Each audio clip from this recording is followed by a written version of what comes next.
Welcome to LSC. It's Sports Time. I'm your host, Bob Hintz. Today I have with me Findolph Taylor, former Hampton Schools athletic director. Welcome. Welcome. Glad to get you in here finally. I've been trying to get a hold of you.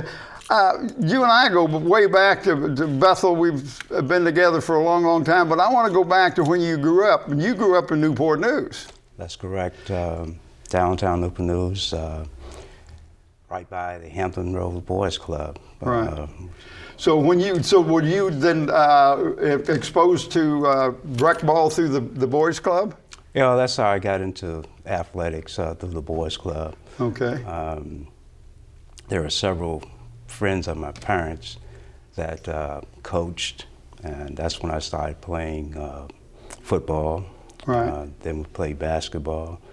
Matter of fact, I was surprised. I ended up with the basketball team, ended up making the all-star team. Wow. You know, and just like anything else, I got another surprise. I started and had the first turnover. Well, you didn't need to bring that up. Yeah, but you know, things like that happen. But you know, as a kid, those are things that you kind of see other people get, and when it happens to you, you just, oh man, you know, I must be better than I think I am. Yes, you know. Well, when you're playing, I played against some guys that went on to play high school. Some attended Carver, because a lot of guys I played with, you had to have a certain weight to play at Huntington at that time. Right. And I didn't get that weight until I came to Bethel. So a lot of guys I played with, they ended up going to Carver, and they were able to play.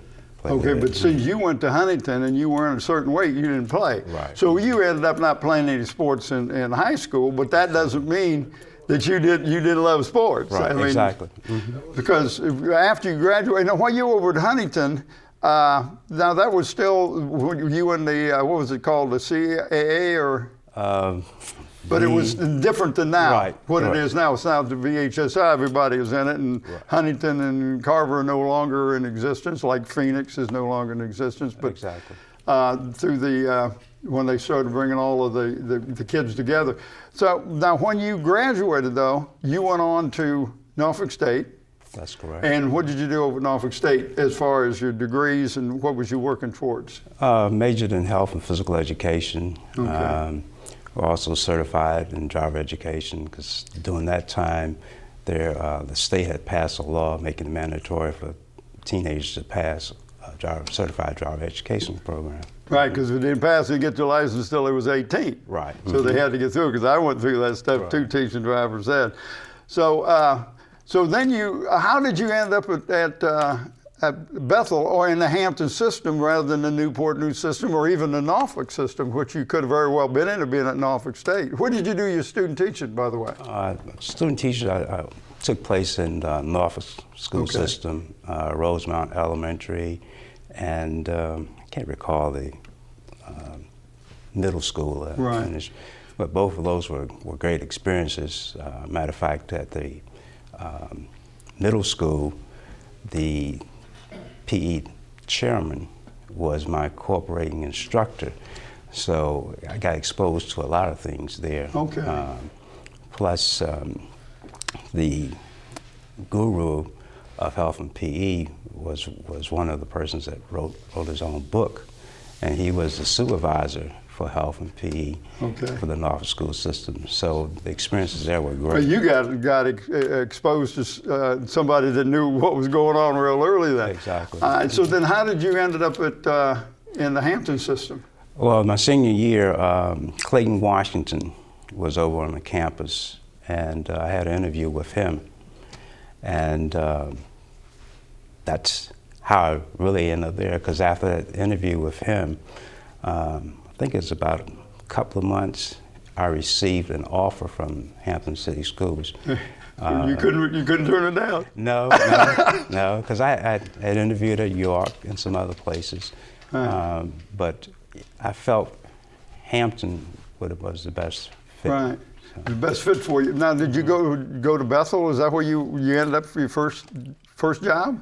Well, my first job was as a substitute teacher at Huntington Middle School. at that time, and of all subjects, chemistry was the subject I got. Yes. It wasn't your subject, right? No, it wasn't. But it was a good experience. Right, and it is, but student teachers, I mean, substitute teachers, not thought of real good by the kids anyway. They see what they could pull on you, so you got a lot of experience on how to deal with these kind of kids. Yeah. So then you went to Bethel. What year did you go to Bethel? I came to Bethel in 1972. 72, okay. I'd been there for 2 years at that time, and you came in, and what did you do? Was it driver's ed or? I was hired as a driver ed instructor at that time. So I taught driver ed for a number of years, strictly the classroom, and then Coach Inslee got me involved in teaching behind the wheel. Right. And from that point, ended up going into the health and PE portion. Okay. Taught there for a few years. But you went into coaching. Even though you didn't play, you've been exposed to athletics all around, and you don't have to be a great ball player to be a good coach. In fact, some of the best a lot of good coaches were not that good of ball players. But anyway, so what did you start coaching right away? I started JV basketball with Jim Matchka. Okay.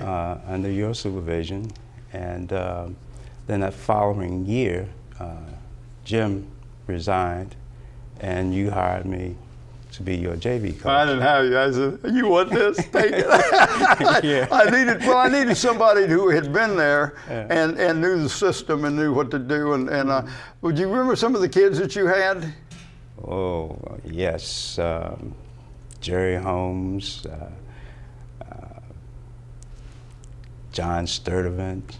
See, you're talking way back, because Jerry would jump onto mine. I forgot about John Sturdivant, how big kid he was and a great rebounder. Mm-hmm. Probably more known for his football prowess than he was for basketball. But back then when you're JVs, hey, you big body, let me use you. That's it. So, how many years did you coach JVs then?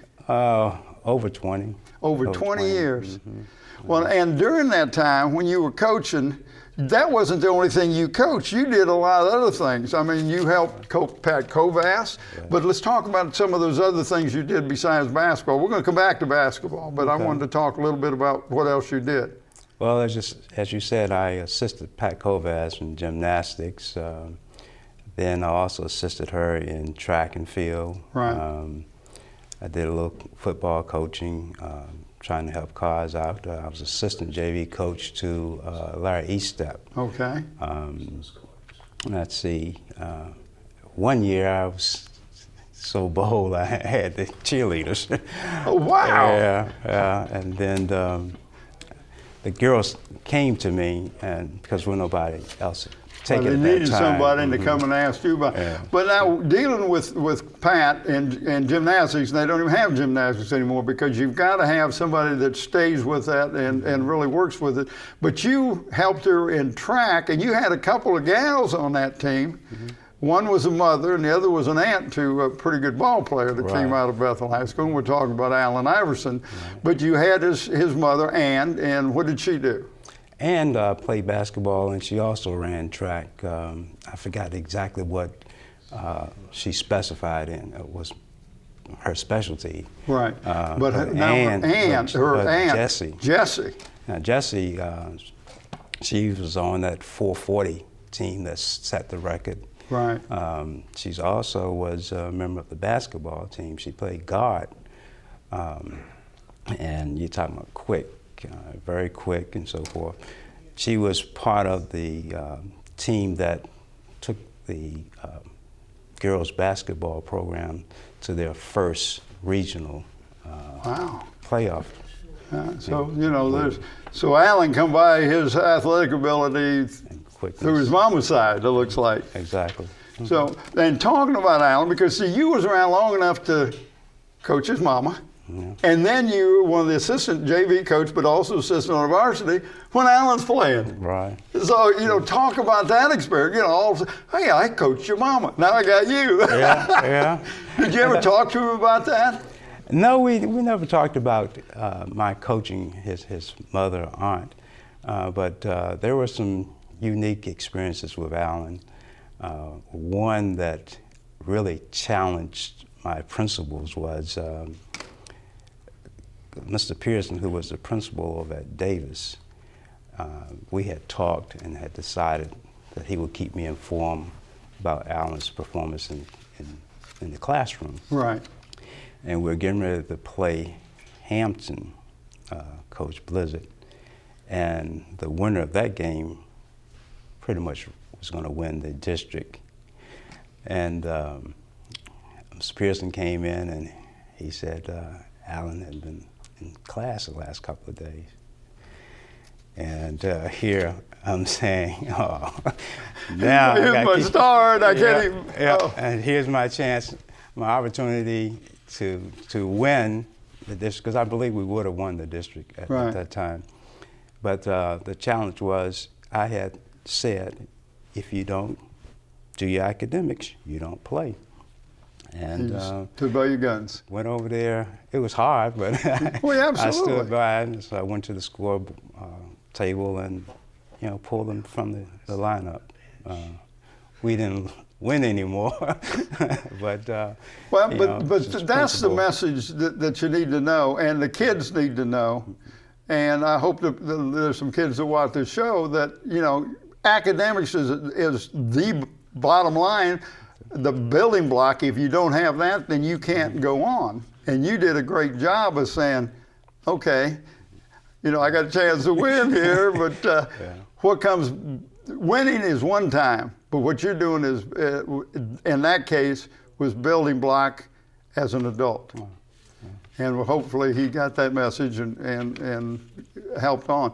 So, but then you coached him and you won a state championship. Yes. That had to be, I mean, because I remember those games. I'm thinking like, how in the world are they going to win these games? I watched you guys over the bench because we was televising them. Right. And I'm thinking, boy, I'm glad I'm on this side of doing the telecast and not doing the game. Yeah. But can you recall some experiences during that run to the state championship?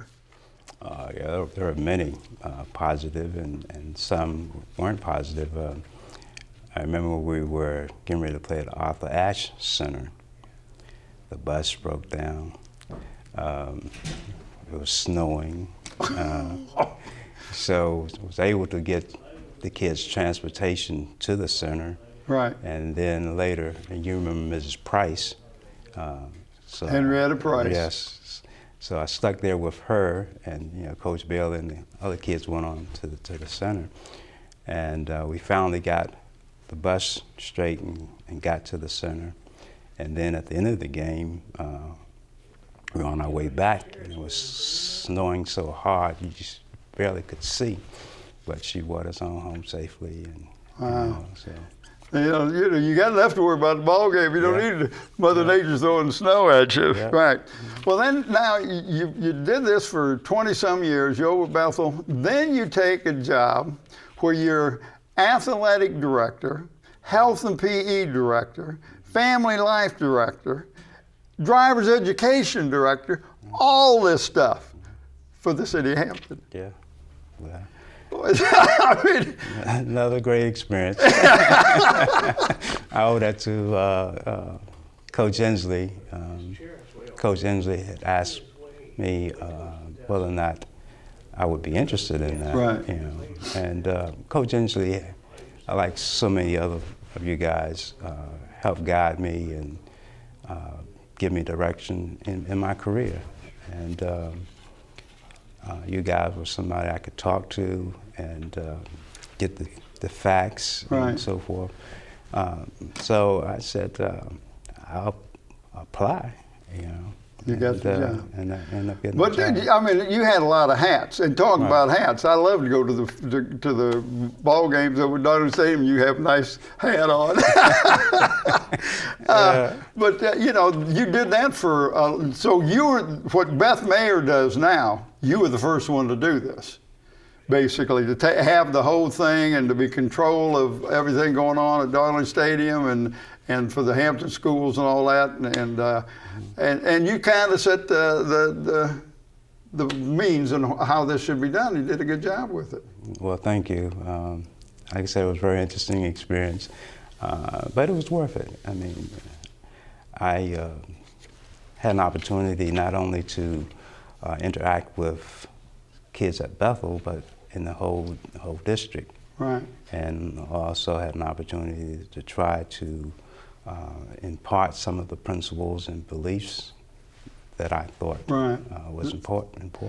Right. So now, but you had to deal with the coaches and everything else, and doing all this stuff, you had to have a great secretary, and a good friend of mine, Ellen Alexander, was your secretary, and basically just kind of helped you where the emphasis was that day. Was it on driver's ed or family life or whatever? Exactly. Ms. Alexander was great. When I first came in, we were in the process of moving the central office. Right. And I was an assistant principal for summer school at the time I received the job. And she took care of all of the moving of the office equipment and setting things up. So when I came in, it's ready to roll. Yeah. See, and sometimes you need good people to take that do the little thing for you.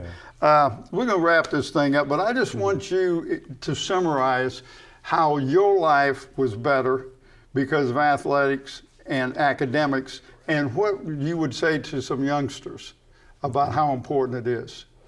Well, number one, I want to reflect back to the 2.0 policy that came into existence while I was downtown as athletic director.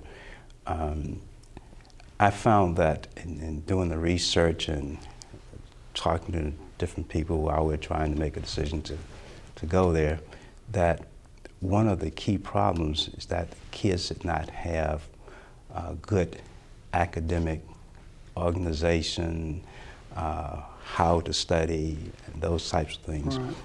Right. That's why I was having mixed feelings, but then when we added the piece that it was going to be a mandatory true study hall, then I was convinced that this is the way we needed to go. Right. Because I think through athletics, there are some things that you learn that carry you throughout life. Number one, discipline. Right. And to me, discipline is the key to everything. Then there was commitment, communication, and also listening skills. I think when you have those four things in place and you adhere to those things, I think you're going to be successful. Appreciate you coming in. Anytime, Coach, for you. I want to thank you for tuning into LFC and Sports Time. I want to thank a special guest, Findolph Taylor. I'm your host, Bob Hintz. Till next time.